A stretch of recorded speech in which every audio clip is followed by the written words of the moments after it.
todos y a todas, bienvenidos al canal, esto es Antropococo, yo soy Ana, soy antropóloga social y cultural y hoy vengo a hablar de uno de los antropólogos más famosos de la historia, que es Bronisław Malinowski.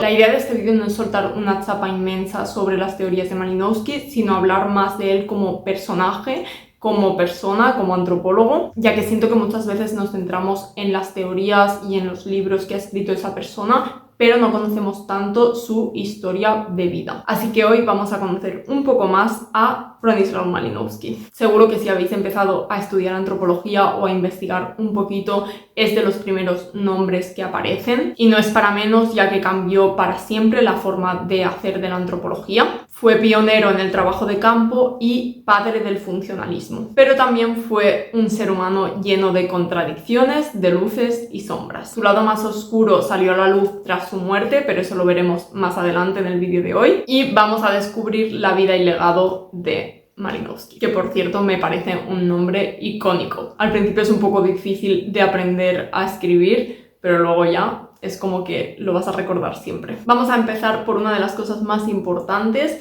que es dónde nació, quién era su familia, dónde creció, porque eso al final determina muchísimas cosas de tu vida. Bronisław nació el 7 de abril de 1884 en Cracovia, en el seno de una familia acomodada e intelectual, lo cual tiene bastante sentido, ya que todos los antropólogos, filósofos, pensadores intelectuales de la época, si no tenías dinero era difícil que acabaras estudiando, que tuvieras acceso a libros y a una educación. Su padre, Józef Malinowski, era profesor de filología y folclorista, lo cual ya le da una base al pequeño Bronisław a que se pueda aproximar a estos temas. Yo le llamo Bronisław ya con toda la confianza, pero bueno. Y su madre provenía también de un entorno culto y con acceso a educación. Como he dicho, esta posición privilegiada le permitió acceder a una educación universitaria completa, pero no todo fue tan fácil en la vida de Malinowski, ya que desde niño sufrió problemas de salud y llegó a tener una enfermedad bastante grave, posiblemente tuberculosis, aunque no es seguro, que le llevó a estar muchísimo tiempo en cama. Y fue durante ese tiempo de convalecencia cuando empezó a encontrar en la lectura un refugio y descubrió su interés por la filosofía y las ciencias sociales. Más tarde estudió filosofía, física y matemáticas en la Universidad de Cracovia, donde se doctoró en 1908. Y diréis, ¿dónde está la antropología aquí? Fue entonces cuando leyó La rama dorada de James Frazer, uno de los grandes pilares de la antropología, y fue así como Malinowski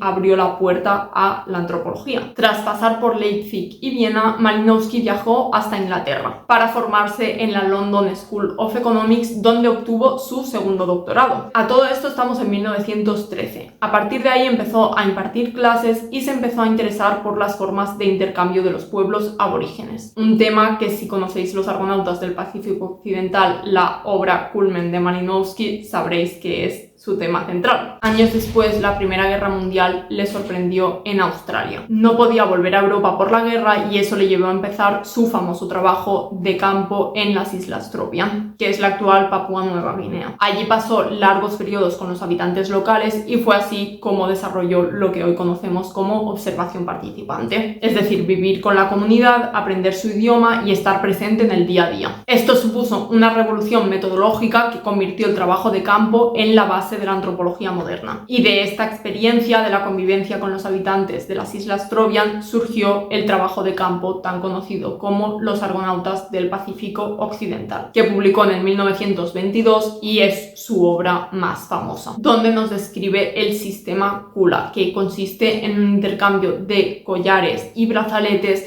que permite la conexión entre diferentes comunidades, tanto a nivel económico como de cohesión social. Y para hacer estos intercambios tienen que hacer viajes bastante arriesgados alrededor de las islas. Hasta ahora todo lo que he contado es bastante conocido, pero algo que yo no sabía es su estancia en las Islas Canarias, y es que tras su regreso de las Islas Trobriand residió un tiempo en Icod de los Vinos, en Tenerife, y en realidad fue allí donde redactó gran parte de Los Argonautas del Pacífico Occidental, y me parece curioso esta vinculación de las Islas Canarias con la antropología moderna. La elección de las Canarias no fue casualidad, ya que él ya había estado allí allí de pequeño, ya que tal como dijo su hija Elena Wayne Malinowska, dijo que las Islas Canarias eran muy amadas por su padre desde sus visitas en la juventud. Como he dicho al principio, tenía una salud muy frágil durante su infancia y eso lo llevó a buscar climas cálidos. Se estableció en La Palma un tiempo cuando era pequeño y también conoció Tenerife y La Gomera. Y las Canarias es un sitio que aparece en sus diarios de una forma bastante nostálgica. Malinowski consolidó su carrera en la London School of Economics, donde llegó a ocupar la cátedra de antropología en 1927. Pero en 1933 se trasladó a Estados Unidos. Este señor no podía estar quieto, viaja muchísimo. Y allí estuvo primero en Cornell, después fue a Harvard y finalmente a Yale. ¿Y qué hay de su vida amorosa? Que ya sabéis que a mí un buen salseo me gusta. En 1919 se casó con Elise Mason, con quien tuvo 3 hijas, y tras la muerte de Lisa rehizo su vida con Valetta Swan, con quien vivió sus últimos años. Finalmente Malinowski falleció un 6 de mayo de 1942. Falleció en New Haven. Como he dicho, este señor no paraba de moverse. Murió de un paro cardíaco y se estaba preparando para dirigir un nuevo trabajo de campo en México. Pero al principio os he hablado de un lado más oscuro de este personaje que no es tan conocido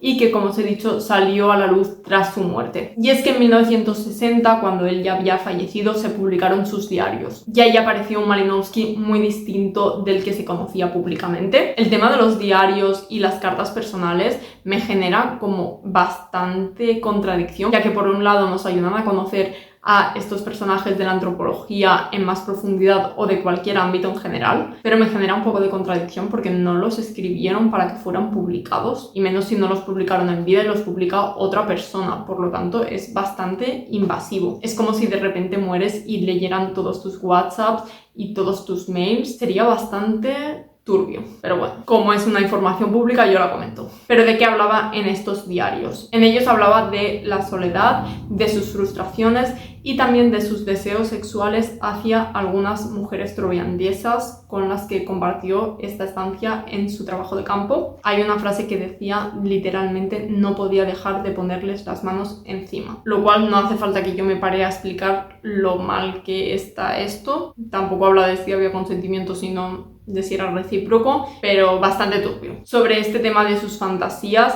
no hay mucho más allá, pero sí que te da a entender esta contradicción de que por un lado quería ser un científico que mantuviera una cierta distancia y objetividad con estas personas, y por otro lado te estás implicando a un nivel personal y sexual que a mí me genera bastante rechazo. Más allá de esto, a mí lo que me plantea es la pregunta de si realmente se puede ser 100% objetivo. Para mí la respuesta es no. Por cierto, hay que agradecer este acceso a los diarios de Malinowski a su propia hija, ya que fue Elena la que se encargó de trabajar en estos documentos tras la muerte de su padre. Organizó toda su correspondencia y sus diarios. Además, entrevistó a amigos y antiguos alumnos de su padre. Y lo que me parece más importante es que su investigación ayudó a subrayar el papel de diferentes mujeres en la vida de Malinowski a nivel profesional, sobre todo a Elsie Mason, que estuvo muy implicada en esta, ya que aunque Elsie no estuvo con él durante la Astrobian porque todavía no se conocían, se conocieron y se casaron después de eso, pero le acompañó durante muchos viajes y trabajos posteriores. Malinowski es el padre del funcionalismo, que es la corriente que defiende que toda institución, rito o costumbre cumple una función específica dentro del sistema social, y su obra sigue siendo referente hoy en día en la antropología. Y hasta aquí esta biografía sobre Malinowski. ¿Conocíais todo esto sobre él? Si sabéis algo más que no he mencionado, lo podéis dejar en los comentarios, y si os ha gustado este formato podéis dejarme en los comentarios qué antropólogo o antropóloga queréis que sea el siguiente. Y hasta aquí el vídeo de hoy, espero que os haya gustado. Nos vemos muy pronto.